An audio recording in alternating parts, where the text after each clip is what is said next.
A paz do Senhor, meus amados irmãos. Hoje essa programação está sendo mais cedo, um pouco, né? Vou tentar colocar no horário do 12h30 para estrear, mas nós estamos gravando aqui mais cedo um pouco. Hoje a gente não vai colocar uma programação ao vivo para vocês, devido a algumas situações de mobilidade. Nós estamos aqui no centro de São Paulo. Hoje nós estamos em um local diferente, que a gente não vai poder certamente no horário gravar ao vivo. Desconfiei que não daria certo. A gente está aqui em uma atividade, uma incumbência, e para principiar aqui, introduzir a nossa oração, a gente vai ler primeiro em Mateus capítulo 5, versículo de número 11, que diz assim: Bem-aventurados sois vós, quando injuriarem e mentirem, injuriarem e perseguirem, e mentindo, e disserem todo mal contra vós por minha causa. Queridos, aqui diz que nós somos bem-aventurados quando nós passarmos por injúrias. Primeiro, por injúrias, por perseguições. Terceiro, por calúnia, por mentiras e calúnia. As pessoas falar todo mal contra nós. Então, o que se espera muitas vezes é que, se a gente possa estar de acordo com a vontade de Deus, as coisas andem tudo bem, que andem tudo ao nosso favor. E nem sempre é assim, tá, queridos? Olha o que o Senhor diz aqui na nossa palavra, na palavra em Levítico, capítulo de número 18, que diz assim: Não te vingarás, nem guardar ira contra os filhos do teu povo, mas amará o teu próximo como a ti mesmo. Eu sou o Senhor. Cristo, ele dá uma resposta a um doutor da lei que se aproxima de Cristo e pergunta para ele qual que é o primeiro mandamento. Cristo fala o primeiro e Cristo fala o segundo, porque certamente era do segundo que ele precisava, porque ele dizia que guardava os mandamentos. Mas antes, ele pergunta para Cristo qual o primeiro mandamento, e Cristo fala o segundo. Interessante que ele não usa o texto que está no Decálogo, nos 10 mandamentos, mas ele usa o texto que está em Levítico, tá? Usa o texto que está em Levítico, e ele diz assim, ele usa a última parte que diz assim: mas amarás o teu próximo como a ti mesmo. E Cristo pega aqui o doutor da lei no contrapé. Só que ele quer se justificar e pergunta: mas quem é o meu próximo? E Cristo mostra para ele que o próximo poderia ser aquela pessoa que ele odiava, que ele tratava como inimigo. Poderia ser um samaritano. E aquele homem quase que engasgou com a resposta de Cristo, porque Cristo conta que quem agiu de acordo, quem agiu de forma lógica, de forma sensível, de forma amorosa, foi o samaritano. Não foi o sacerdote e nem foi o levita. Embora que ele quebraria uma lei.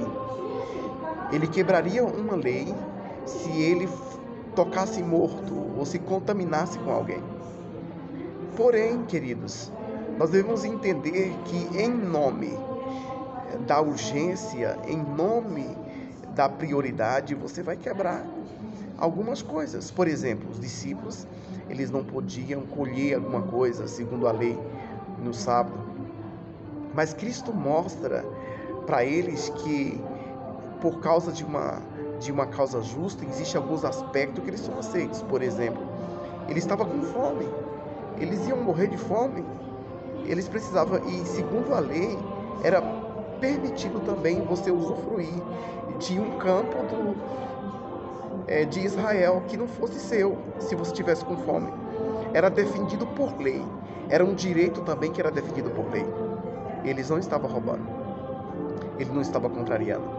E ele lembra para eles que Davi, quando teve fome, ele comeu do pão da preposição, que não era lícito comer, mas devido à fome que eles estavam, e foi liberado de forma legítima pelos sacerdotes.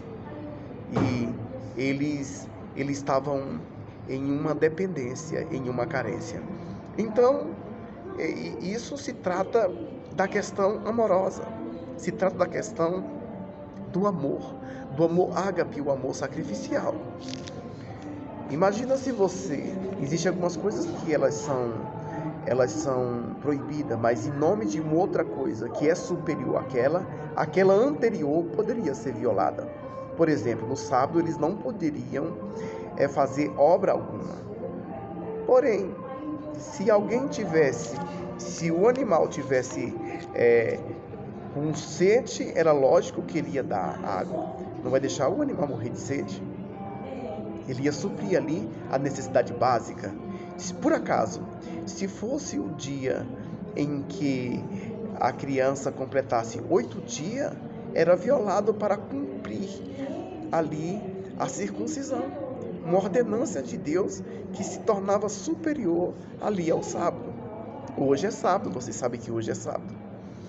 E aqui Cristo mostra que nós temos que usar o bom senso, usar a questão legítima.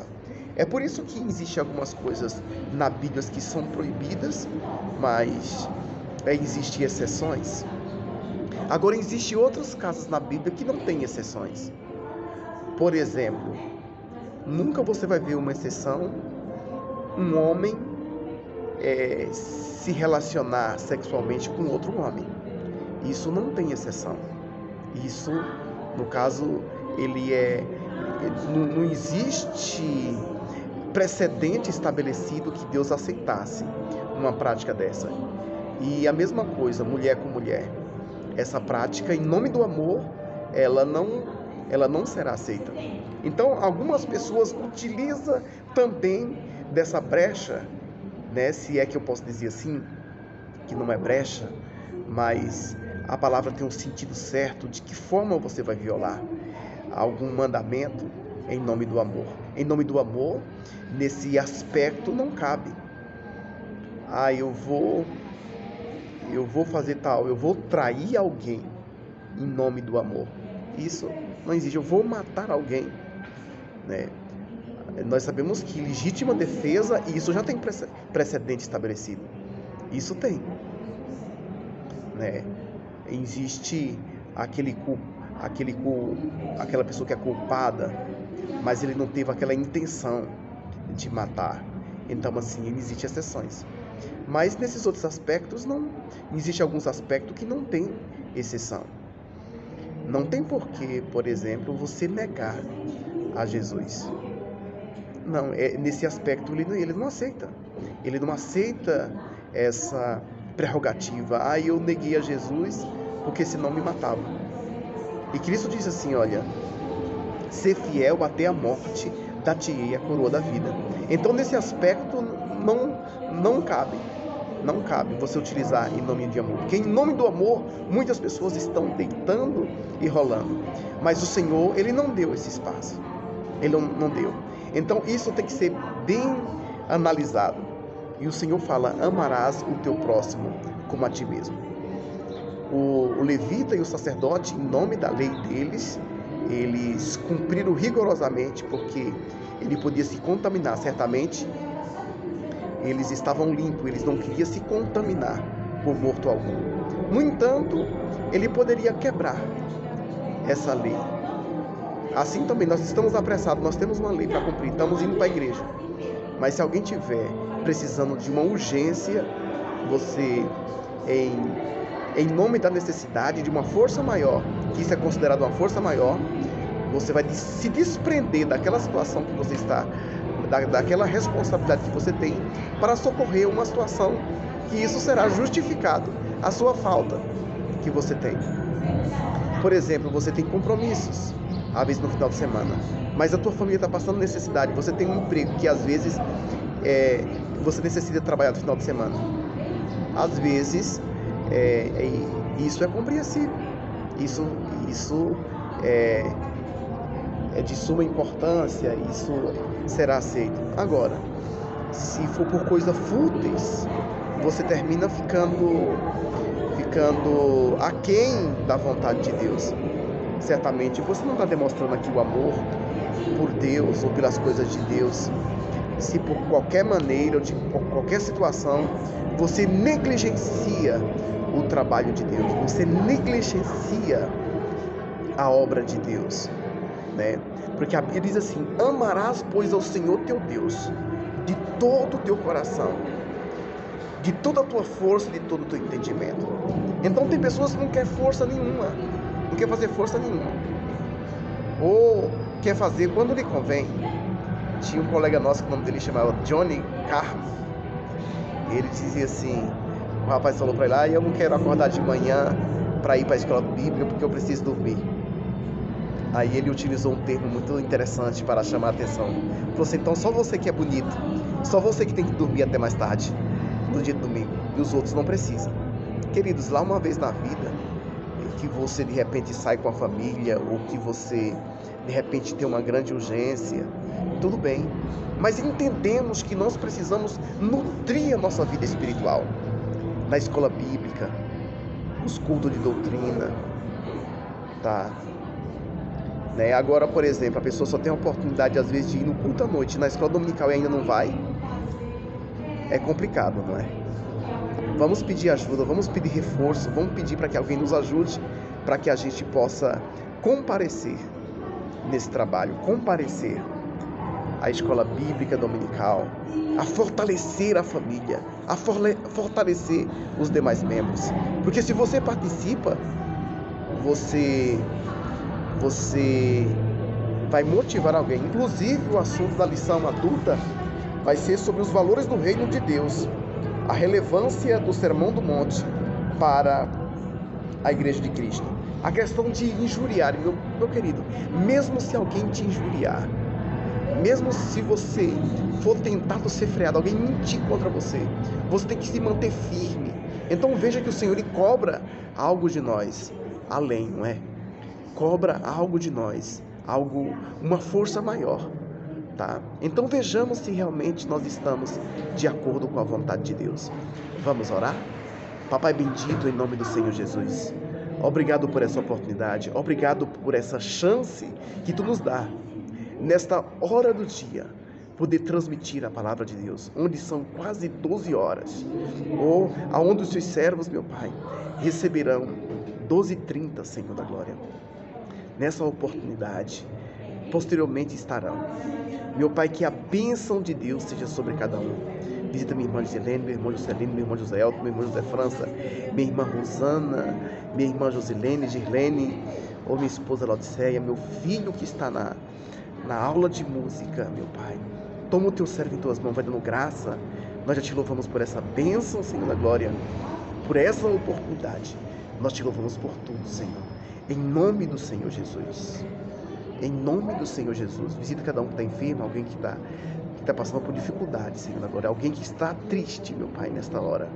Meu Pai, alguém que não consegue dormir, alguém que não consegue descansar, alguém que não consegue, meu Pai, participar dos trabalhos da igreja. Dá força, dá uma direção. Abra as portas, Senhor. Em nome do Senhor Jesus. Amém. Receba o perdão, receba a bênção, receba a vitória, em nome do Senhor Jesus. Que a graça de Cristo seja sobre a tua vida, que o amor de Deus, que a comunhão do Espírito Santo e que a graça do Senhor Jesus seja na sua vida, na sua parentela, aonde você estiver, e que você esteja feliz, que você venha amar ao Senhor mas que também você venha amar o teu próximo, frequentando a igreja, trazendo vidas para a casa de Deus, se fortalecendo para que você venha fortalecer outra pessoa, arrumando a sua vida espiritual, para que você possa ser luz nas trevas, para que você seja sal do mundo. Glória a Deus, amém. Que o Senhor te abençoe e te guarde e faça resplandecer o seu rosto sobre ti. O Senhor tenha misericórdia de ti e te dê a paz. Em nome do Senhor Jesus, amém.